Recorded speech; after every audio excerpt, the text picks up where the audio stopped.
Welcome to the Entrepreneur Country Winter Forum 2011 from here at the Royal Institute of Great Britain.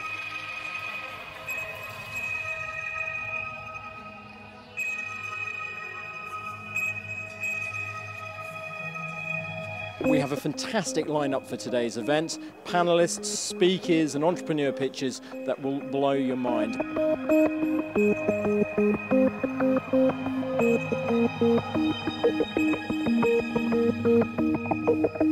The reason why we've all gathered together this morning is to hear major geopolitical thinkers like Dambisa Moyo of the international bestseller Dead Aid and Now How the West Was Lost talk about what the future shape of the world economy could be and what it may be. If you look around the world today, we know that some of the most aggressively entrepreneurial countries that are showing significant increases in economic growth and meaningfully reducing poverty, have adopted the system of creating an incentive, positive incentive environment such as that has led to the success of the UK, Europe and the United States. In addition, we have 5 other leading successful entrepreneurs from all over the world, Portugal, Israel, the US, from industries as far afield as healthcare, financial technology, digital home, talking about what it took for them to be successful, how they negotiated the near-death experiences and made it through to the breakthrough moments. We can sit together, we can come up with all the business plans, all the consultants in the world. I've never put together a business plan. And I'm not putting business plans, or when I do, I don't take them seriously. Sometimes I have to do it for all kinds of reasons. I never pay attention. If I want to start something, I go and I try to sell it. And when you go and you try to sell it, and when someone actually tries to buy it, this is when they learn about what they actually need. We've called this conference today the unfair advantage because every entrepreneur really needs to figure out what their unfair advantage is. What do they do better than anyone else?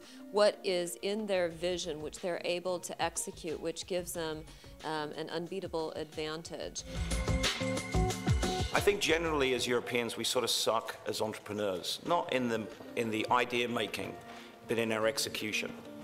So when people ask what I do, if I say I'm an entrepreneur, they say, well, what do you mean? And the words of a 60s song come into my head. I started out with nothing and I still have most of it left. So seriously, I started my first business in the days when starting a business was a career choice, not a way of making a quick buck. And it's a long old slog. On average, it takes 8 years for a business to become bankable. I want to dispel the myth today that you need to wait for a great idea. And I want to talk, following Steve, about the importance of failure, to embrace it and not to fear it.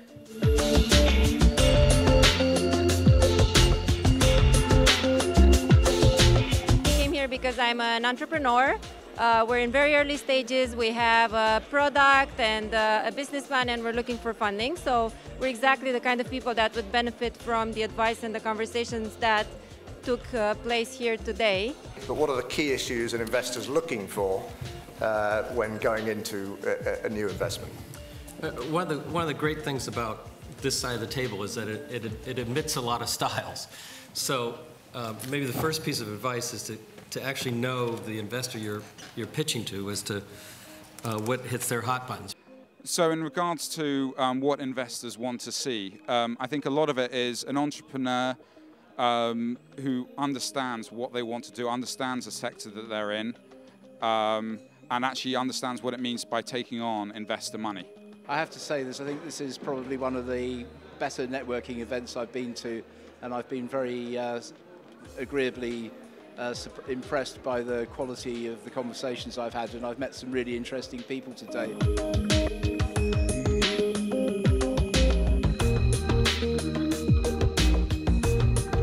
I don't know, I was always a bit of a daydreamer. I always say, you know, you need to daydream. Anybody who doesn't daydream has got serious issues. So I was always a bit of a daydreamer, so I would always be looking out the class window when the teacher was talking, because they couldn't capture my imagination. And it wasn't until sort of the age of 14, 15 when I found my vocation, which was running a school tuck shop. And that was because I was dyslexic. It wasn't something that was recognised at the time. Slightly disruptive in class, just a tinsy-wincy bit. But I wasn't a bad kid, as my mother kept saying. She was the only one. And they put me in charge of running a school tuck shop. Well, there wasn't one, actually. We started, and I found that actually I was good at organising, I was good at buying and selling, I was good at dealing with problems logistically, logically, more importantly, and more important than anything else, the ability to work around. That's something at a very early age I realised I had, and I can sort of problem solve, and that was one of my advantages. Fantastic. Listen, thank you for coming to Entrepreneur Country. Absolute pleasure.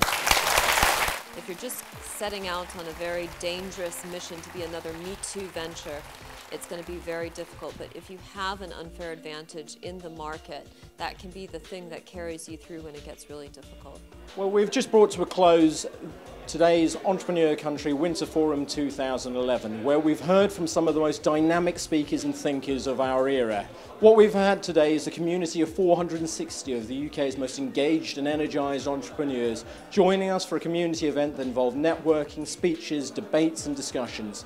We very much look forward to seeing all of you at the next Entrepreneur Country event sometime in September 2011.